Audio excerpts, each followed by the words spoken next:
सरचश्मा इंसानी जहन है। किसी भी माशरे का सबसे कीमती जहन दानिश्वर का होता है। वो हमारे एहसासात और शऊर को तब्दील कर सकते हैं।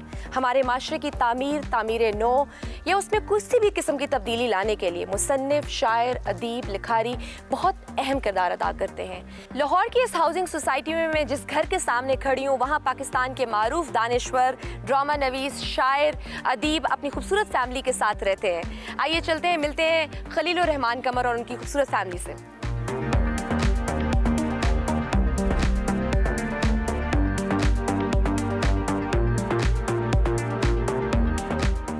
अस्सलामुअलैकुम, कैसे हैं आप? बिल्कुल ठीक ठाक, थैंक यू।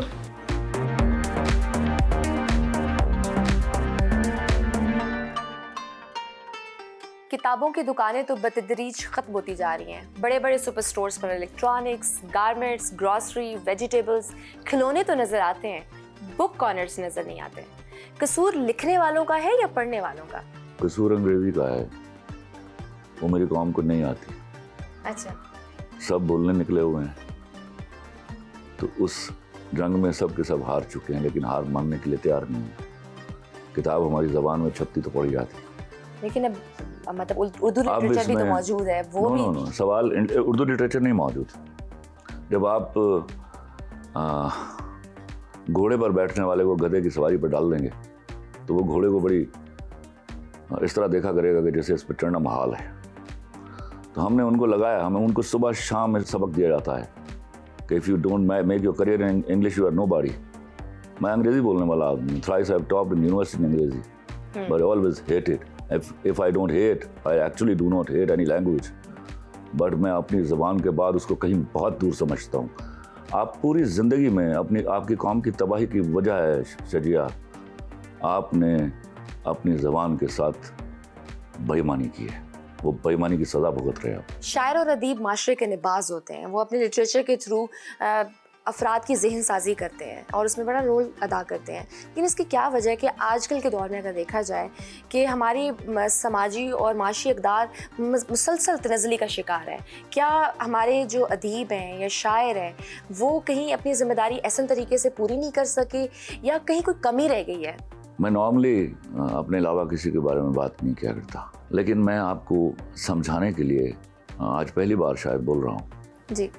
जब मेरे हाँ के अदीब को, शायर को वो पैसे नहीं मिलेंगे जो वो डिज़र्व करता है, तो वो उस आग में कूदेगा जिसको हमने नाम रखा हुआ है कमर्शलिज्म। कमर्शलिज्म टोटली आपका फेमिनिस्टों के हाथ में है, उसकी फंडिंग, उसका कंट्रोल। तो फिर वही गुलाम और आका वाला खेल शुरू हो जाता है। ये तो अल्लाह ने मुझे तौफीक दी हुई है कि मैं वही लिखता हूँ जो मैं चाहता हूँ, वरना most of my people have to One who's to run the kitchen। वो क्या है कि मैंने कभी कहा था कि मैं दुनिया का ऑनेस्ट तरीन आदमी हूँ, लेकिन मैं भूख हथेली पर रख के अपने बच्चों के सामने खड़ा नहीं हो सकता। तो यही हाल उनका है, भूख हथेली पर रख के कोई अपने बच्चों के सामने खड़ा नहीं हो सकता। तो इस कमर्शियलिज्म के सामने बिकना पड़ता है। जब आप बिक जाते हैं तो वो कंप्रोमाइज हो जाता है, आपका कलम बिक जाता है, की क्वालिटी भी कंप्रोमाइज हो जाती है। That's the irony. नाकिद का मकाम कितना अहम है और आपकी नज़र में किसको मोतबर नाकिद समझते हैं?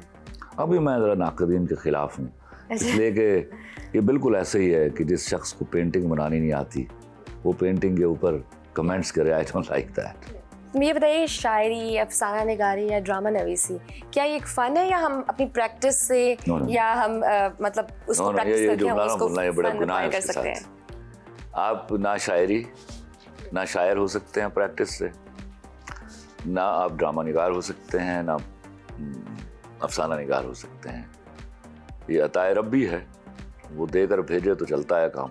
ठीक है। अदाकारी भी आपने की थी, वो आपने मतलब क्यों छोड़ दी? बहुत कम की है आपने। मैं आपको अर्ज करता हूँ जी सजिया, दोनों दफ़ा जब मैंने एक्टिंग की वो गुस्से में की। टर्किश ड्रामे बहुत मशहूर है पाकिस्तान में, तुगल गाजी उस्मान, कुर्दुस उस्मान, उनको कहाँ रेट करते हैं? That was an eye opener for us कि हमें शर्म आनी चाहिए और हमें एक्चुअल अपने हीरोज़ जो हैं वो अब स्क्रीन पर लाने चाहिए। हमने उनको किताबों में रख के मार दिया और लोगों ने अपने हीरोज़ इंट्रोड्यूस करा के हमारे अंदर हुलूल कर दिए। तो हम क्यों नहीं बना सकते ऐसे ड्रामे? 172 फिरके आपके मुल्क में, एक फिरके का जो हीरो है वो दूसरे फिरके का हीरो नहीं है, ये आपके प्रॉब्लम्स है। तो इंस्टेड के हम रिलीजियस बेस में इस वक्त चले जाएं, ये वो अलमिया है जिससे मेरा मुल्क दो चार है। अच्छा, आप कोई डायलॉग जब लिखते हैं तो आपको लगता है, अंदाज़ा हो जाता है, काफ़ी आपके मशहूर हैं, आपने तहरीर किए हैं, डायलॉग्स बहुत फेमस भी हुए हैं, उस वक्त लिखते हुए अंदाज़ा हो जाता है कि ये डायलॉग जो है ना इसमें बड़ा दम है और ये हिट हो जाएगा?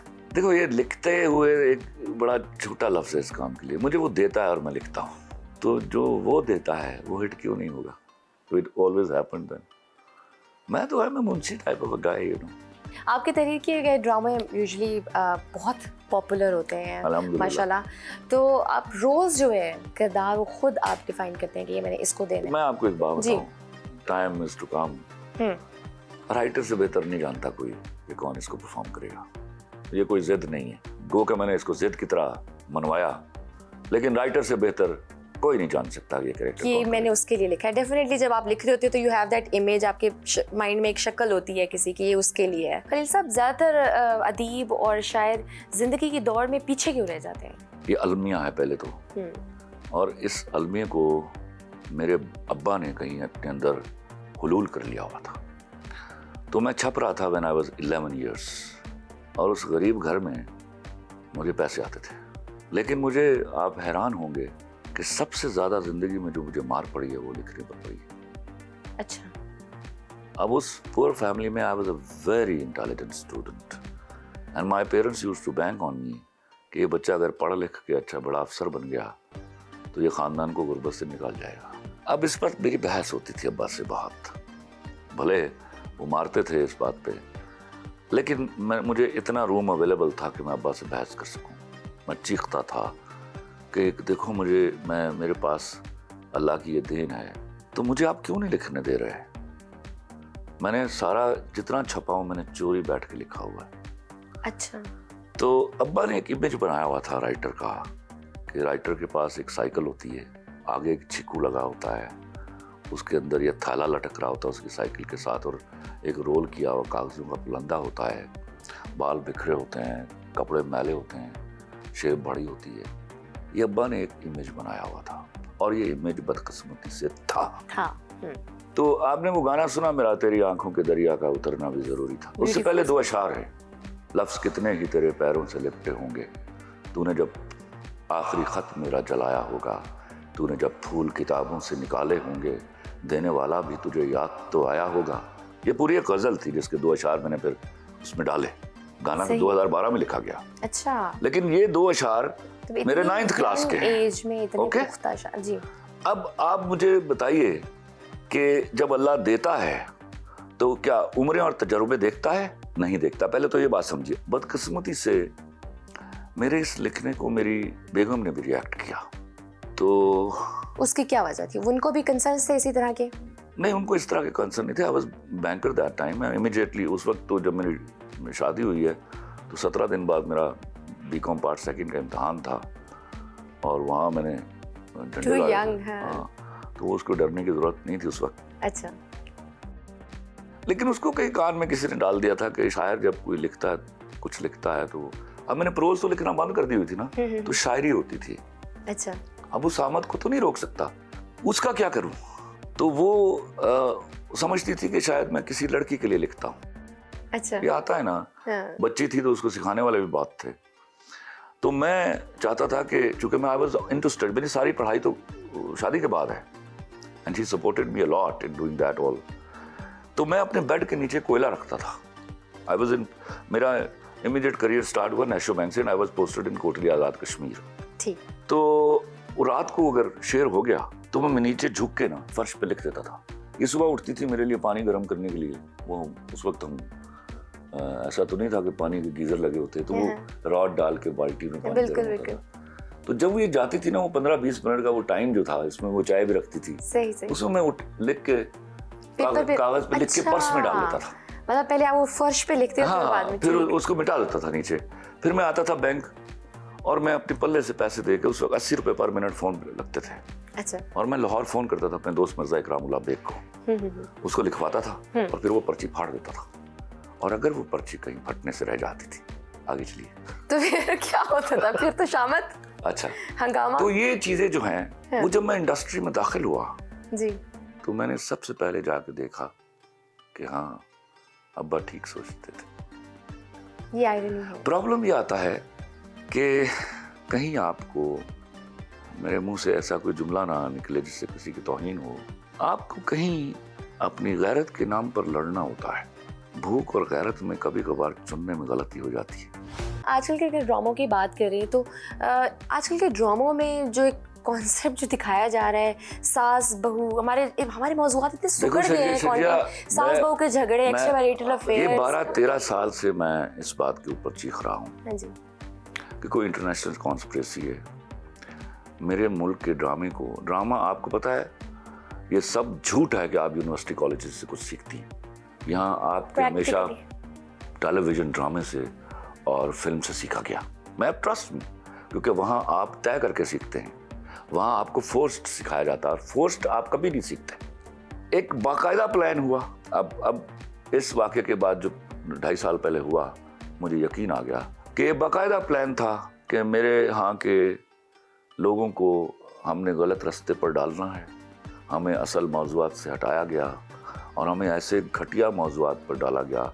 और मज़े की बात, बदकिस्मती ये थी कि सास बहू को लिखने वाली 99% औरतें थीं और वो सास, बहू, नंद, भाभी का नाम लेके औरत ही को गाली दे रही थी। कंस्पिरेसीज हो रही हैं, अजीब अजीब मौज़ूआत हैं जो आप फैमिली ड्रामा जब तक वहाँ नहीं आएगा कि क्या हो रहा है। जो ड्रामे की जो मकसदियत थी ना, मकसदियत को रिप्लेस कर दिया गया कमर्शियलिज्म से। That is not commercialism. ये साजिश थी। उस साजिश में कामयाबी हुई। जब वहाँ पे सैचुरेशन आया तो फिर इंट्रा फैमिली रेप्स दिखाने शुरू किए। बिल्कुल। जो हमारे एक वो उसने हमारी दिखाया फैमिली वैल्यूज थी, कुछ ऐसे थी। ऑब्वियसली मैं बैठी हूँ, अगर मुझे एंटरटेनमेंट चाहिए ना, कम इन, मैं टीवी चलाती हूँ और ये सब चल रहा होता है, क्या चल रहा है, मैं नहीं चाहूंगी कि मेरे बच्चे ये देखें। इसलिए डिस्ट्रॉय किया अपनी सोसाइटी का, और इसी ने उस घटिया गिरोह को पनपने का मौका दिया जिसका नाम फेमिनिस्ट रखा हुआ। सही। अच्छा, औरत और मर्द में कौन मोअत्तबर है? मैंने कहीं कहा ये जुमला, it should be written now on wall, कि अच्छा मर्द कभी अच्छी औरत से अच्छा नहीं होता। इसके बाद आपको पूछना नहीं चाहिए मेरे यहाँ औरत का रुतबा क्या है। और याद रखिएगा, ये सवाल भी किसी ने बार बार मुझसे पूछ लेते हैं, अच्छी औरत क्या होती?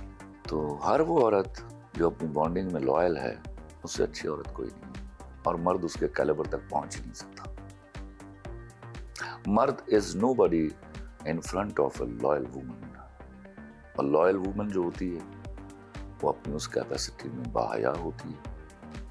यही दो खूबसूरतियां पहली औरत के पास, शक्ल उसकी बात में आती है। अच्छा, 2010 में पार्लियामेंट में सेक्सुअल हैरेसमेंट के खिलाफ बिल भी मंजूर हो गया और ये भी कहा गया कि अगर आप किसी के कंसेंट के बगैर गुड मॉर्निंग का मैसेज भी करें तो वो भी सेक्सुअल हैरेसमेंट में आता है। घटिया तरीन बात। आपकी नज़र में मैंने कहा हैरेसमेंट की क्या डेफिनेशन है? हैरेसमेंट क्या है? लड़की को लड़का देख रहा है, लड़की को अच्छा लग रहा है, कोई हैरेसमेंट नहीं। लड़का लड़की को देख रहा है, लड़की को बुरा लग रहा है, हैरेसमेंट। क्या बातें कर रहे हो तुम लोग? कंसेंट लड़कियां नहीं देखती हमें? कंसेंट जरूरी। मुझे बताओ, लड़कियां नहीं देखती हमें?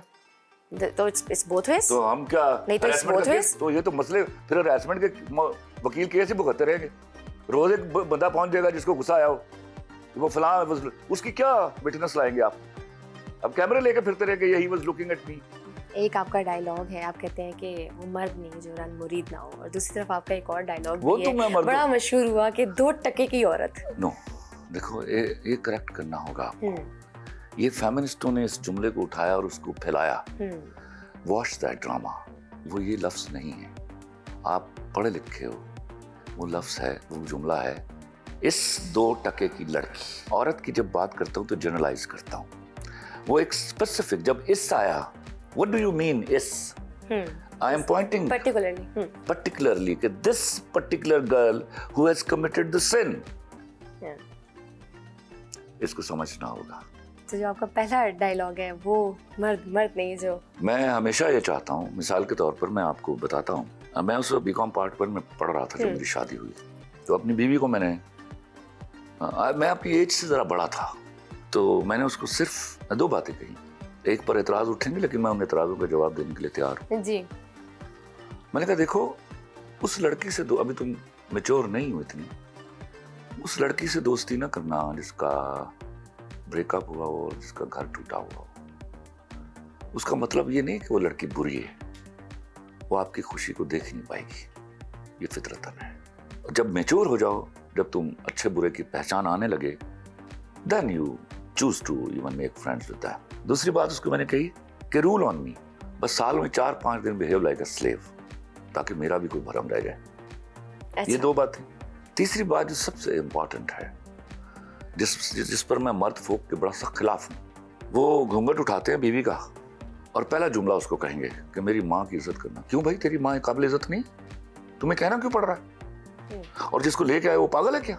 You insult a woman by saying this. ये बीवी आपको नहीं कहती सुहागरात को कि मेरी माँ और मेरे बाप की इज्जत करना, बिकॉज शी बिलीव्स कि तुम एक नॉर्मल आदमी हो, तुम मेरे माँ बाप की इज्जत करोगे।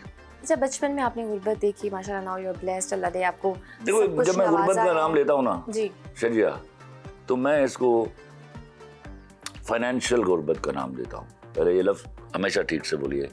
आई was never poor, I was born rich and इंशाल्लाह I was born king and I will die king इंशाल्लाह। इंशाल्लाह इंशाल्लाह। तो बस मैं ये पूछना चाहती थी कि सपोज अगर आप इतने ही well off, well settled family में, अगर अमीर घराने में पैदा होते, तो क्या वो जो आपकी तहरीरों में जो जादू है, फिर मैं लोगों क्या के- खलीलुर रहमान कमर की तहरीरों में वो जादू होता मैं आपको उसकी वजह बता देता हूँ। अल्लाह ने आपको कहने की वो सलाहियत नहीं दी हुई, वो बुन्नत अता नहीं की।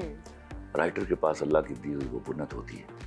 मैं आप जो अंदर आपकी तड़प चल रही है, उसको जब मैं लफ्ज़ों का लिबादा देता हूँ तो आप बेख्तियार कह उठते हैं वाह, बिकॉज यू वांटेड टू से इट। आपके पास वो बुन्नत, वो जामा नहीं था उसको पहनाने का। तो 2 करोड़ बच्चे अगर आप देखिए स्कूलों से बाहर हैं, वो अंग्रेजी की वजह से बाहर हैं। तालीम से महरूम है। आप जब तालीम को प्राइवेटाइज करेंगे और इतनी महंगी कर देंगे, और आप जब अंग्रेजी सर पे थोप देंगे, कसूर किसका है? गुलाम वालिदैन रियासत का का है, वालिदैन, गुलाम इस रियासत। माशरे का नो है, नो नो नो, या ओपिनियन मेकर्स का है? मैंने आपको जवाब दे दिया। सड़कों पर ट्रैफिक ब्लॉक रहती है, खालिस दूध मिलना मुश्किल है, अद्वियात तक में मिलावट की शिकायत है। हमें हजूम से कौम बनने के लिए क्या करना चाहिए? जब आपके अंदर ये बात डाल दी जाएगी कि हज और उम्रा करने से आपके पिछले सारे गुनाह माफ हो जाते हैं, फिर आप कुछ भी करेंगे। हज अरकान इस्लाम में सबसे वीकेस्ट रुकन है, इस्तादाद वो कर लो, नहीं ना हो तो इसकी कोई बात पुरस नहीं है। लेकिन उसको लगा कि बस पैसे उनता डिगो तो ताड़ा बुलावा आ जाता, वो कर लें तो आप घर पहुंचते हैं पाकिस्तान ये सोच के कि पिछले सारे गुनाह तो फारिग हो गए। ऐसी की तैसी देखिए क्या होता है कि ये तो सब चीजें के लिए माफी मिल जिसने जाएगी। हुकूकुल आबाद के हाँ। साथ में गुनाह किया हुआ है, मैं गारंटी करता हूँ ये सारे 172 के 172 फिरके मेरे ऊपर चढ़ दौड़े, उनकी माफी नहीं होने वाली। अच्छा खलील साहब, ये बताइए कि लीडर में किन खसूसियात का होना लाजमी है? पाकिस्तान में आज कोई शख्स नजर आता है जो लीडर की तारीफ पर पूरा उतरता हो? सबसे पहली जो खूबी लीडर में होनी चाहिए, he should know himself to be an honest man or honest person. फिर पब्लिक should believe it कि he is an honest person. अच्छा, बहुत से लिखने वाले सियासत में आए लेकिन वो अपना नाम नहीं कमा सके, यानी उस तरह से नहीं चल सके जिस तरह से आप देखिए। हाँ, लिखने वालों का काम नहीं है ये गुंडों का, मवालियों का काम है।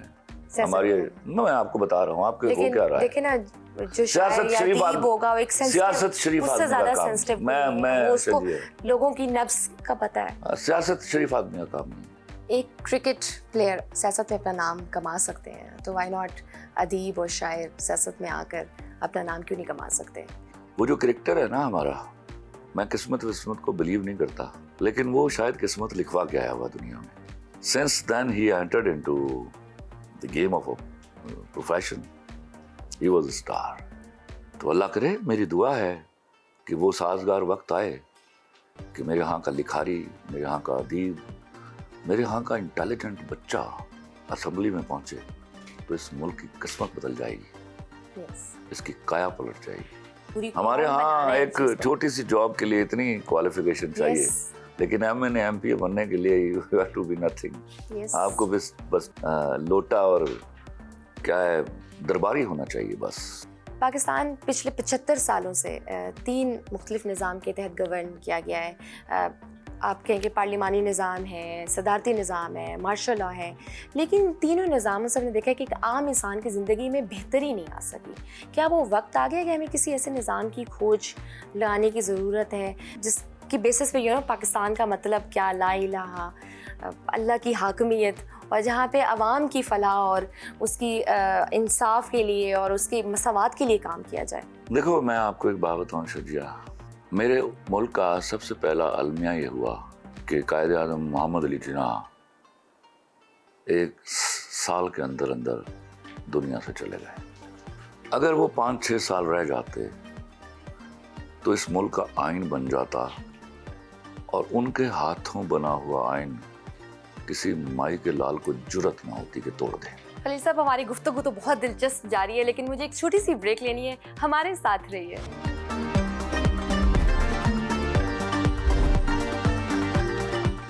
हमारे साथ मौजूद है खलील रहमान साहब की खूबसूरत सी फैमिली। उनसे पूछते हैं, भाभी ये बताइए कि खलील साहब ख़वातीन में बड़े मकबूल भी हैं, काफ़ी फेवरेट हैं, और कुछ ख़वातीन तनकीद भी करती हैं, तो ऐसे हस्बैंड ये कैसे हैं? बहुत अच्छे हैं। जोर से बोलो ना ताकि पता चले कि सचमुच में अच्छा हूँ। वाकई ही अच्छे हैं, लेकिन ये है कि जो औरतों में मकबूल है ये मुझे ज़्यादा अच्छा नहीं क्या लगता। चीज़ बुरी लगती है, तनकीद या तारीफ? तनकीद करना तो बनता ही नहीं है ना। ऐसे। वो लोगों के जिस तरह वो अपने दिल में उन्होंने लोगों के लिए बनाया हुआ है इमेज, जिस तरह उनके साइड में बोलते हैं, मेरा नहीं ख्याल कि किसी को इस बात का माइंड करना चाहिए, बल्कि जब लेडीज़ ज़्यादा गलत बातें करती हैं वो मुझे अच्छा नहीं लगता। कि आप एक बंदे के बारे में देखें तो सही, आपके बारे में क्या बोलता है, क्या सुनो तो सही ज़रा। सही। और अगर तारीफ करें तो थोड़ी जेलसी होती है, बड़ी इनसिक्योरिटी जेलसी होती नहीं है। होती, मुझे अच्छा नहीं लगता। अच्छा नहीं लगता कि क्यों हो रही है हाँ, तारीफ, ये। स्पेशली खवातीन क्यों कर रही है? ख़वातीन के ज़्यादा। अच्छा, तो ये बताइए कि who is the big boss? घर में कौन है जिसकी चलती है? घर में तो मैं ही हूँ। अच्छा, डरते हैं आपसे? डरते डरते नहीं है, अल्लाह पाक की कसम डरता हूँ। डरते नहीं है। डरते हुए नहीं है, लेकिन आपकी चलती है। ठीक है, चाहिए बताइए। कैसे हो सकता है कि अगर मैं डरता ना हूँ तो मैं इसकी चल जाए? नहीं, लॉजिक पे है ना, जरा बहस तो हो जाए ना। ये हाँ, ये नया फिक्र है कि चलती मेरी है लेकिन ये डरता नहीं है। वो तो आप बच्चों पे चलती है, घर पे चलती है, आप पे तो नहीं ना चलती। आप सुनते कब है? देखा? ये मेरे ख्याल से हर किसी का, हर मियां बीवी का मसला है कि बीवी कहती है कहाँ सुनते हैं। अच्छा, ये बताइए कि मैंने सुने कि खलील साहब ने आपको कुकिंग सिखाई है? खलील साहब ने सिखाई है। अच्छा। और इनका वो एहसान है जो कभी उतरा ही नहीं। मैंने इतने खाने बना के खिलाए हैं, लेकिन इनका ये एहसान नहीं खत्म हुआ आज तक कि मैंने सिखाया। हाँ, मैंने सिखाया। तुम्हें जब भी लड़ाई होती है तुम्हें तो अंडा नहीं बॉईल करना आता। अच्छा, तो जब अच्छा खाना बनता है जब तो मेरे तब दोस्त तारीफ तारीफ होती करते हैं है। इसका खाना खा के, तो उनको ये मैं बताया बताता जाता हूँ है उसको। कि ये मैंने सिखाया है। हालांकि इनको पाए बनाने बिल्कुल नहीं आते, हाँ। इनको पुलाव बनाना देखो, नहीं मैंने आता। बनाना ही नहीं। इनको एक चीज आती है बस, अंडा बॉईल वो है कि ये ना कढ़ाई गोश्त बना लेते हैं, जो मटन वगैरह बना लेते हैं। अच्छा। उसके अलावा कुछ नहीं आता। यार, दाल मैं इतनी अच्छी बनाता हूँ, पुलाव मैं इतना मटन वाला अच्छा बनाता हूँ, यार जी ना कर। तो जो अच्छा बनता है उसका क्रेडिट वो ये लेते हैं। हाँ, ये। मैनेज कर। तो उसी कभी वक्त बोल पड़ते हैं जहाँ भी बैठे हो। हाँ। इन्होंने उसी वक्त बोल पड़े, मैंने सिखाया। अच्छा, मैं कहती हूँ ठीक तो है। फरमाइश करके नहीं, क्या कहते हैं, कभी मूड हो के फरमाइश पे कि ये मैंने खाना है आज, क्या बनवाते हैं? इनकी रोजाना फरमाइशें ही होती हैं, डेली उठते सारे, रुबे आज ना तो मेरे लिए पुलाव बना दो, यार आज मेरे लिए पाए बना दो। और कभी कभी तो कहते हैं कि फलां गेस्ट आ रहा है, फटाफट ये खाना बना लो, और मैं बना लेती हूँ। अच्छा। बाद में पता चल रहा है कोई नहीं आ रहा। अच्छा, वो अपने लिए कहते हैं। अपने लिए। अच्छा खलील साहब, आप बताइए कि आप, अगर मैं बचपन की बात करूं, कोई ऐसी चीज़, आप कोई ऐसा वाकया या कोई ऐसी अधूरी ख्वाहिश जो आप कहते हैं कि यार ये नहीं पूरी हो सकी थी उस टाइम, जब सोचते हैं कभी? देखिए, एक बात मैं बताऊं आपको शजिया, मैं तो हमेशा ये कहता हूँ कि ख्वाहिशों के पीछे तो कुत्ते भागते हैं, ख्वाहिशें तो सारी बादशाहों की पूरी नहीं होती। तो आई लव, कुछ रह गई, कुछ पूरी हो गई। बच्चों में भी मतलब पर्टिकुलर है करियर ओरिएंटेड कि यार ये मेरे इस जो करियर में बच्चे जाना देखिए, चाहिए? बच्चे माशाल्लाह पढ़े हुए हैं, लेकिन जब इनका दौर आया तो पाकिस्तान में एजुकेशन ही नहीं रही। हम माशाल्लाह मास कम्युनिकेशन में मास्टर्स हैं, छोटी बेटी मेरी मास्टर्स है उसमें, सो इज़ आबी खान, सो इज़ छोटा बेटा जो है But I know that there's no education left in Pakistan anymore, you know. अंग्रेजी रह गई है. बार बार मुझे गुस्सा आएगा इस बात की. अच्छा, हमारे साथ नौशाबा भी मौजूद है. ये बताइए कि आप हाउस वाइफ हैं या कोई जॉब वगैरह भी करती हैं? मेरी अभी मेरी 2 महीने पहले शादी हुई है. उससे पहले ये जो घर था ना, ये जो 2 मालिक बने हुए हैं ना, ये सब मेरे अंडर थे. अच्छा, अभी 2 महीने हुए मैंने इनको जगह दी है कि मैंने कहा चलो अब तुम अपनी अपनी ख्वाहिशें पूरी करो. उससे पहले ये घर की मालिक मैं आप थी, मतलब आपका होल्ड था. तो अब मुझे आप क्या कहें, आप उधर है, अब आपका शिफ्ट हो गया. अब now she is solely big boss. तो आप ठीक है, ये बताइए आपकी पसंद की शादी हुई है? मेरी शादी मेरे पापा ने की है. हाँ. जब हमारे निकाह को हो गया ऑलमोस्ट 1.5 साल और शादी को 2 महीने हुए. अच्छा. फिर जब निकाह हुआ था उस वक्त तो मतलब हम दोनों एक दूसरे को देखा भी नहीं था. मतलब ऐसे था कि बस तय हो गया था, हमने कर ली. उसके बाद फिर निकाह के बाद हमारे सेटल डाउन अल्हम्दुलिल्लाह. अच्छा, एक होता है ना, बेटियां जो होती है ना, वो बाप के साथ उनका एक अलग सा एक कनेक्शन होता है. मतलब आई बीइंग अ डॉटर, तो मुझे पता है अपने बाप के साथ एक अलग सा होता है, माँ के साथ होता है. daughter to tell to the public. She is my mother. हाँ, ये इस डाउट में कोई ना रहे कि she was ever my daughter. अच्छा. She was never. वो 6-7 साल तक ये मेरी बेटी रही है. उसके बाद Thereafter she was absolutely my mother. अच्छा. जब मुझे पता चल गया ना कि इनको माँ की कितनी सख्त जरूरत है, फिर मैंने अपने माँ अंदर की माँ को जगाया. मैंने कहा ये तो खराब हो जाएगा बच्चा इससे ज्यादा माँ के बगैर. जैसे माँ बच्चों को डांट भी देती है, डबट भी देती है कि नहीं ये ऐसे नहीं, ऐसे नहीं. ओ भाई तेरी मेहरबानी. डांटना बड़ा छोटा लफ्ज है. अच्छा. हाँ. कभी कभी तो कमरे में ले जाके ना दोनों, तो खलील साहब को खूब लगाती है. हाँ हाँ, ये सच्ची बात है. जब हम मैंने अल्हम्दुलिल्लाह मैं वो अच्छा शौहर हूँ जिसने अपनी बीवी से मार खाई हुई है. फिर तो बड़े मासूम से हैं ये. इनकी मासूम ये बड़ा मसला होता है. जब कोई मासूम होता है वो बड़ा मसला है. चालाक बच्चा अच्छा होता है, मासूम बच्चे की गलतियां बंदा सुधार वो छुप जाती है. मामा नहीं, जो चालाक होता है ना वो कहते हैं ये मैनेज कर लेगा. जो मासूम होते हैं ना इस तरह के वो फिर मसले करते हैं ना फिर बार बार. अच्छा, हमारे साथ खलील साहब के दामाद भी मौजूद हैं. अच्छा शहराज, ये बताएं आपको अपने ससुर से डर लगता है? थोड़े से वसीले से हैं. नहीं, असल में आप फर्स्ट टाइम जो भी मिलता है ना तो इम्प्रेशन यही बढ़ता है कि बहुत गुस्से वाले हैं. अच्छा. पर अल्हम्दुलिल्लाह बहुत फ्रेंडली हैं और उनकी सबसे अच्छी बात है वो कभी आपको बोर नहीं होने देंगे. अच्छा. वो हर वक्त आपने लाइफ का एक्सपीरियंस शेयर करते रहते हैं जिसमें आपको बहुत कुछ सीखने को मिल जाता है. तो क्या एक्सपीरियंसेस शेयर करते हैं? सबसे ज्यादा इनके एक्सपीरियंसेस जो शेयर होते हैं ना, ये दोनों शादबाग के हैं. अच्छा। वहाँ के चने कैसे हैं, वहाँ के पाए कैसे हैं, फलाने की निहारी कैसी है, ये 2 कॉमन चीज़ें ना मेरे शौहर में और मेरे अब्बा में सेम आ गई हैं. तो वो उनके लिए ये बड़ा खुशी का बाइस होता है कि वो शादबाग गया हुआ है, वो एक्साइटेड हो जाते हैं कि अच्छा शादबाग गया हुआ अच्छा, है. वो चीज़ खाई है, वो चीज़ खाई है. ये समझ लें कि यही क्वालिटी देखी थी रिश्ता करने के शादबाग का. और कुछ ऐसे पूछने भी लगी थी आपसे खलील साहब, आपसे भी पूछने लगी थी कि आपने दामाद में ना कौन सी क्वालिटी देखी थी जब ये रिश्ता? ये इसने एक सवाल मुझसे पूछा था. हम दुबई में बीच पर टहल रहे थे, वॉक कर रहे थे. तो उसने मुझे कहा कि अंकल ये कैसे हुआ, अल्लाह माशाल्लाह आप सेलिब्रिटी हैं इतने, तो आपने एक ही मुलाकात में मुझे कैसे जांच लिया? तो मैंने कहा देखो शिराज, मैंने सारी उम्र जो है वो अल्लाह के तवक्कुल पर गुजारी है. और मैं जब बैंकर था ना, जो सबसे इम्पोर्टेंट जुमला ये था जी, तो मैं चाय की टेबल पर लोन दे देता था या नहीं देता था, मैं दे इसलिए देता था कि मुझे लेना आता था. मैं आप if you go good I'll be good. तो sir I am absolutely good. आपको अब you are to take care of the things.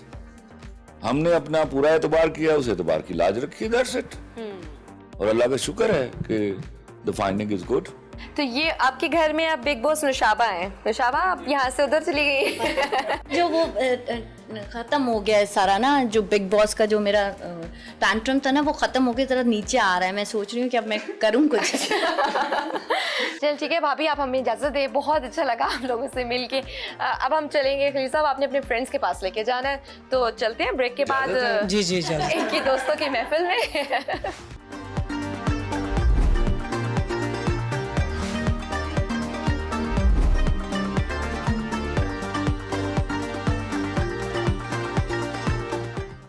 हम खलील साहब के साथ उनकी दोस्तों की महफिल में. अच्छा ये बताइए, आपकी नज़र में दोस्ती क्या है?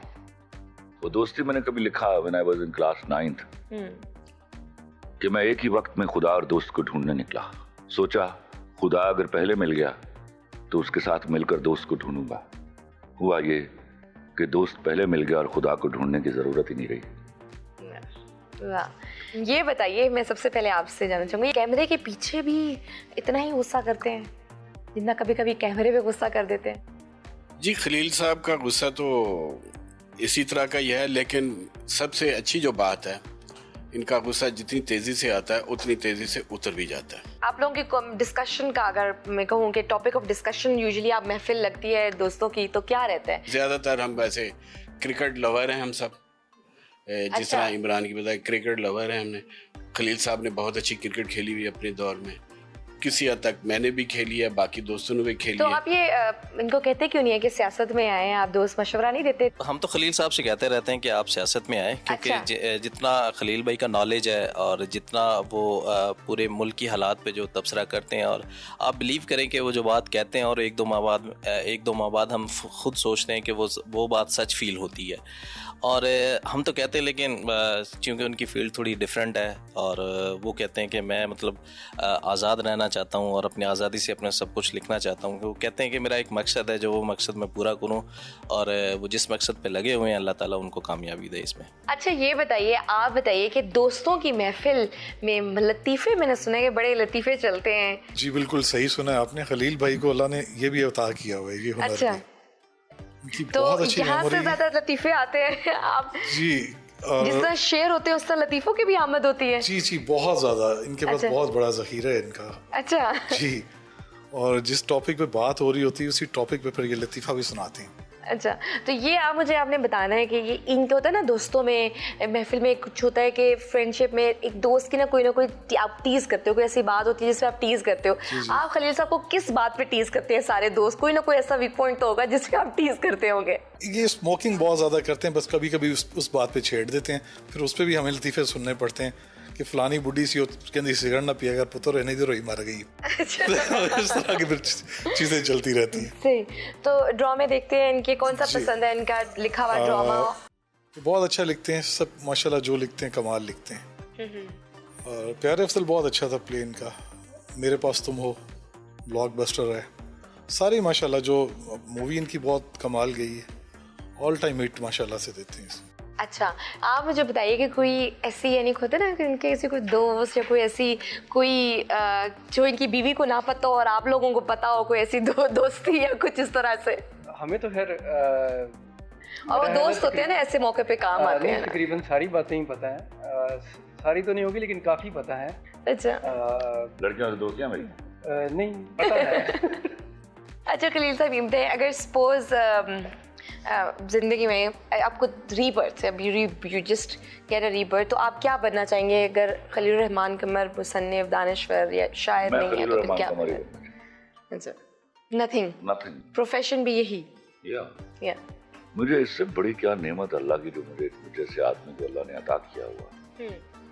अब किस कदर कुफराने नेमत है कि मैं कहूँ कि मैं ये नहीं बनना चाहता, मैं यही बनना चाहता था और मैं यही बनना चाहता हूँ। शुरू से डिफाइन था कि मैं यही बनना। या ये तो बैंकिंग तो बीच में आई। लोग कहते हैं कि आप बैंकिंग से शिफ्ट करके आए, मैंने कहा सॉरी यार, मैं राइटिंग से शिफ्ट करके आया बैंकिंग में और बैंकिंग से शिफ्ट करके आया हूँ वापस अपने असली प्रोफेशन। अच्छा, तो वो लतीफ़े, लतीफ़ों की जो आमद होती है शेर तो हम सुनेंगे आपसे, लेकिन हमने अब आपसे लतीफ़ा भी सुनना है एक। मैं वो एक लतीफ़ा मुझे बड़ा पसंद है, रिसेंटली मैंने सुना, वो पंजाबी में सुनाऊंगा, उर्दू में लतीफ़े का मज़ा नहीं है। वो 4-5 चरसी सन ना बैठे, चरस पी रहे सन, पुलिस का छापा पै गया तो अख्तर नाल साहब नाल एक चरसी नस के पुलिस के डाले पै गया, बाकी 4 नस गए। पुलिस वाले तो पिछे गए, उन्होंने 4 फड़ के लिया तो अख्तर साहब ऑलरेडी बैठे। मैं कहा तेनू बड़ी काली है भाई, कहना भाई मैं पिछली बार भी खलो के गया था। सही। तो आप कोई हमारे व्यूअर्स के लिए जो है ना कोई शेर भी सुना दें अपने, जो आपका पसंदीदा हो, दिल के करीब हो। पसंदीदा तो सारे हैं मेरे अल्हम्दुलिल्लाह, अल्लाह मैं जो अल्लाह ने मुझे दिया हुआ। नो नो नो नो, मैं ये कभी भी डिस्क्रिमिनेशन नहीं कर पाया कि मेरे पास अल्लाह की देन है, खुद से मैं राइटर नहीं हूँ, खुद से मैं शायर नहीं हूँ, तो जो मुझे दिया अल्लाह ने वो अल्लाह ने साबित भी किया, तो वो साबित मैं नहीं होता, साबित उसकी देन होती है। तो मैं आपको ताज़ा तरीन गज़ल के कुछ अशार सुना देता हूँ। ज़रूरी काम जल्दी और इजाज़त, ज़रूरी काम, जल्दी और इजाज़त, तेरी आदत बहाना हो रही है। ज़माने से बचा लाया था जिसको, वो लड़की अब ज़माना हो रही है। मुझे आँखों में पढ़ लिया करना, मुझे आँखों में पढ़ लिया करना, कहानी अब फसाना हो रही है। दिलों में कूच का आलम है यारब, दिलों में कूच का आलम है यारब, मोहब्बत अब रवाना हो रही है। वाह, बहुत बहुत खूब। अच्छा, लास्ट में आप मुझे मैं चाहूँगी कि हमारे बच्चों के लिए, नौजवानों के लिए, बुज़ुर्गों के लिए कोई ऐसा पैगाम। जिन बुजुर्गों ने जिंदगी में ऑनेस्टी नहीं की, they should turn to be honest. हलाल खाइए, आपके 99.99% मामला ठीक हो जाएंगे। बाकी जो 1% रह जाएंगे वो उन 99.99% के हल हो जाने की वजह से हल हो जाएंगे। थैंक यू खलील साहब, thank you for being with us. और आपके दोस्तों से मिलकर भी बड़ा अच्छा लगा, बहुत अच्छा लगा कि आप लोगों ने हमें इनवाइट किया, बहुत अच्छा टाइम गुजरा। आप लोग अपनी महफिल कंटिन्यू रखें। मुझे दीजिए इजाज़त, अल्लाह हाफ़िज़।